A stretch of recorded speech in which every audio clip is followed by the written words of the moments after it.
So yesterday we got House of the Dragon casting news. James Norton is going to be playing Ormund Hightower. He is Otto Hightower's nephew, so he is first cousin to Alicent and Gwaine. We met his father, Otto's brother, on House of the Dragon. He actually dies in the book before the war happens. Firstly, I'm really excited that we're just getting casting news. I'm excited to see what James Norton does with the role. He was in Happy Valley, and I could swear he was in Little Women, the Greta Gerwig version. Yeah, he was married to Meg. Now, in terms of his character on House of the Dragon, they may change things from as it's written in Fire and Blood. I'm going to give you a quick gist about Ormund's book character so we can at least have an idea of what we might see from him on the show. So Ormund is the eldest son of the Lord Hightower, born and raised in Old Town. By the time we meet him in the story, he's married and has 4 children, 3 sons and a daughter. Now, his wife dies in childbirth, leaving him a widower, and that does change. He marries again to Lady Samantha Tarly. More on her in a moment. So, when the Dance of the Dragons broke out, naturally, House Hightower sided with Aegon and the Greens. Ormund went about his job of gathering his men, getting people ready to go off to war. However, in the Reach, where House Hightower are from, it's not all plain sailing. Not everyone is in agreement. Perhaps most significantly, Lord Tyrell, who is in charge of the Reach, and the Hightowers are bannermen to the Tyrells.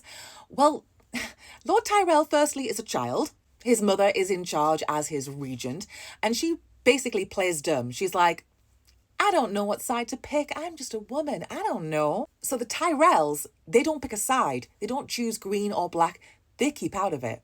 And lots of houses in the Reach were divided. Some supported Rhaenyra, others supported Aegon. So when the Hightowers march to war, they don't have all of the people they thought they would have marching alongside them. Now, going forward, we are getting into spoiler territory, so just bear that in mind. Now, Ormund leads his troops out of Old Town, and they are still in the Reach when they come up against some of Rhaenyra's supporters, and we get this battle called the Battle of the Honeywine. Some of the neighbouring houses in the Reach, like House Caswell, House Tarly, House Beesbury, House Rowan, they all side with Rhaenyra. But in this particular battle, the Greens actually did have more men.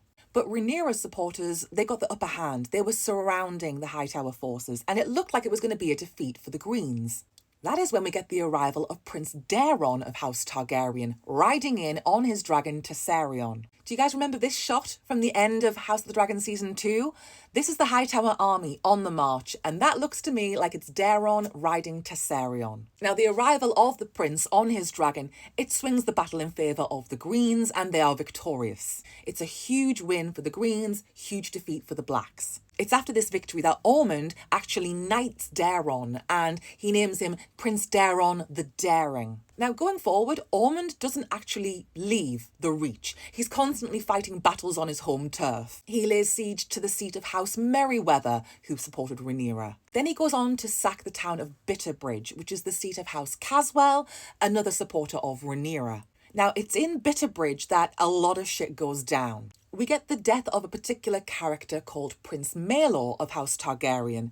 He is the youngest child of Aegon and Helena, but on the show, he doesn't exist. He ends up dying, and that's the reason why Ormund is like, I'm going to sack this town in revenge. But with Maelor not being on the show, and George R.R. Martin had commented saying that's going to be a problem down the line, it may change what we see happen with Ormund. What we do know from the book is that Ormund actually meets his maker during the first battle of Tumbleton.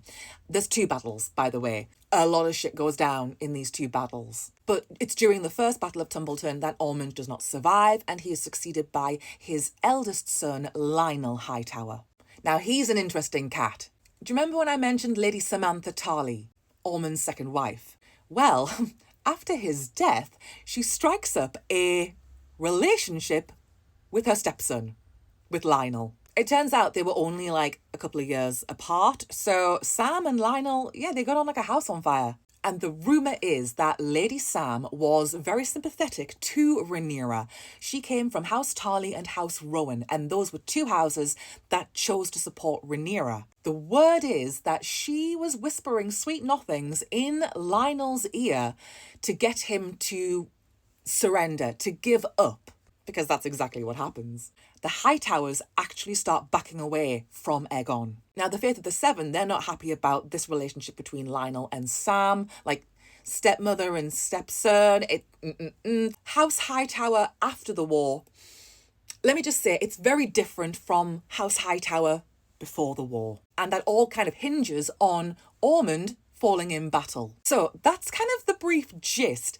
As I say, House of the Dragon may and probably will change things up, especially because we don't have Maelor. That's going to affect things. However, I am excited. I want to see what happens. I want to see what they come up with. I also am excited to see any further casting news. If I see anything, I'll come and bring it to you. I really hope we get Lionel and Sam, but I don't think they will feature until maybe season 4. So yeah, that's the latest on House of the Dragon. That's what we're hearing. I'm excited. I'm here for it. I'm looking forward to it.